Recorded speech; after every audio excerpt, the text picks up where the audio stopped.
diante dos perigos que ameaçam a igreja. Então a palavra-chave aqui tem a ver com advertências. Paulo, ele se preocupa com o futuro da igreja de Éfeso, uma igreja que a história de Éfeso é traçada desde a sua fundação até o final da era apostólica. É a única igreja com essa marca. Nenhuma outra igreja fundada pelo apóstolo Paulo tem a sua história traçada desde a sua fundação até o final da era apostólica. No tópico 1, o ministério de Paulo como exemplo de fidelidade. O tópico 1 tem como item 1, um ministério vivido com coerência e entrega. Diz assim: o ministério vivido com coerência e entrega se baseia nos versículos 17 ao 21. Paulo apresenta seu ministério como um testemunho vivo de fidelidade ao Senhor. Ele expõe diante dos anciãos a sua conduta no meio deles. Ele recorda aos presbíteros de Éfeso que serviu com toda a humildade, lágrimas e provações, demonstrando que o verdadeiro ministério nasce do quebrantamento e da perseverança. Sua fidelidade manifesta-se no compromisso de anunciar todo o conselho de Deus, sem omitir verdades, proclamando arrependimento para com Deus e fé em Jesus Cristo. Assim, vida e mensagem caminham juntas, revelando que a autoridade espiritual é confirmada por um testemunho coerente. Então, o objetivo aqui é trazer subsídios para o professor, também para o aluno que quer crescer em conhecimento. O que eu posso aqui extrair desse item 1 do tópico 1 aqui? Paulo, ele apresenta a sua vida como modelo de Cristo. Ele é um modelo, porque ele é um modelo de Cristo, porque ele é um imitador de Cristo. No item 1, no versículo 17 do item 1, o povo, eles eram convocados para uma reunião. Paulo aqui em sua última reunião, ele convoca os obreiros, a liderança da igreja, porque com a liderança Paulo ele vai e traça o futuro, o desdobramento ali, aquilo que é importante trazer para a mesa, a fim de a liderança da igreja, em um momento oportuno, posterior, ele confirmar os irmãos também nas verdades que eles também receberam, bem?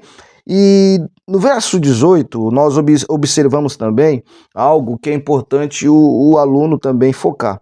E logo que chegaram junto dele, disse-lhes: vós bem sabeis, desde o primeiro dia em que entrei na Ásia, como em todo esse tempo me portei no meio de vós. Veja a expressão, e logo que chegaram junto dele, disse-lhes, ou seja, eu vejo aqui uma objetividade por parte de Paulo, um senso de urgência.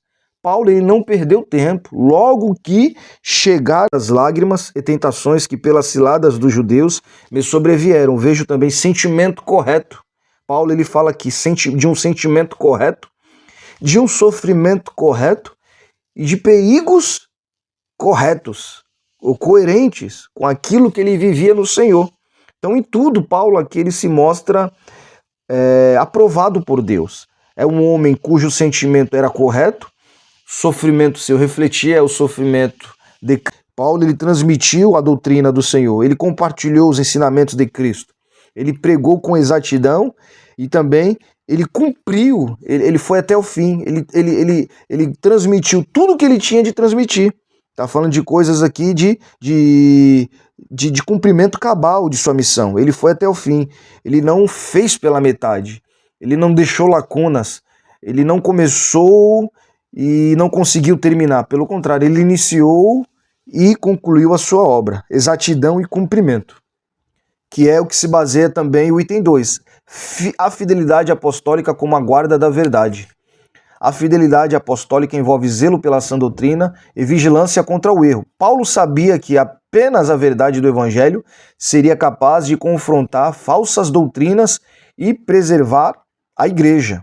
Por isso, líderes são chamados a ensinar com firmeza, mansidão e discernimento, retendo a fiel palavra, para exortar, convencer os contradizentes.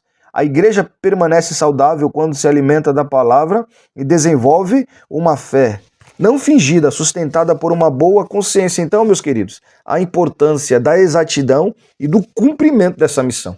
Não adianta nada você ser exato e não conseguir cumprir, ir até o fim. É necessário, quando se tem em mente instruir a igreja, quando se tem em mente compartilhar os ensinamentos de Cristo, não apenas a exatidão, mas também o cumprimento, você ser cabal, você iniciar, continuar e concluir. É você não deixar lacunas, porque a igreja ela cresce à medida que ela avança. Ela é aperfeiçoada à medida que ela é exposta a todo o conselho de Deus. Paulo ele fala, eu transmiti a vocês todo o conselho de Deus. Será que tu tem transmitido todo o conselho de Deus? Será que o Espírito Santo de Deus tem logrado este efeito em você? Você tem conseguido, através do teu ministério, transmitir para o teu público todo o conselho de Deus com exatidão? Paulo, então, quando ele declara isso aos anciãos de Éfeso, ele traz à tona esse testemunho. Eu nada de útil seja, deixei de vos anunciar. Como nada que útil seja, deixei de vos anunciar. Testificando. Quando fala testificar, é pregar aqui, dando testemunho de Cristo, tanto aos judeus como aos gregos. A conversão a Deus e a fé em nosso Senhor Jesus Cristo. Então é muito importante para o ensinador, para o pregador, para o pastor, a exatidão e o cumprimento. Você ir até o fim, transmitir todo o conselho de Deus. Se esforce, irmãos. Vamos se esforçar para transmitir todo o conselho de Deus, para pregar todas as verdades de Deus, não deixando lacunas. Buscar, acrescentar dia após dia na experiência da igreja os altos ensinamentos de Cristo. Depois o item 3 fala da fidelidade diante do futuro e consciência irrepreensível. O versículo 22, que se baseia ao 27. No 22, Paulo, ele vai falar aqui para os irmãos, observe aqui, e agora eis que ligado eu pelo Espírito, vou para Jerusalém, não sabendo me há de acontecer. Então Paulo, no versículo 22, ele nos ensina, o que nós extraímos aqui no versículo 22? Que Paulo, em sua experiência, e ele está falando de coisas futuras. Olha, eis que ligado eu pelo Espírito, está falando de algo, de um propósito em seu espírito, de algo que ele não se desviava, era uma coisa que ele assentou no seu coração, no seu espírito. Ele fala que vou para Jerusalém, não sabendo que lá me há de acontecer.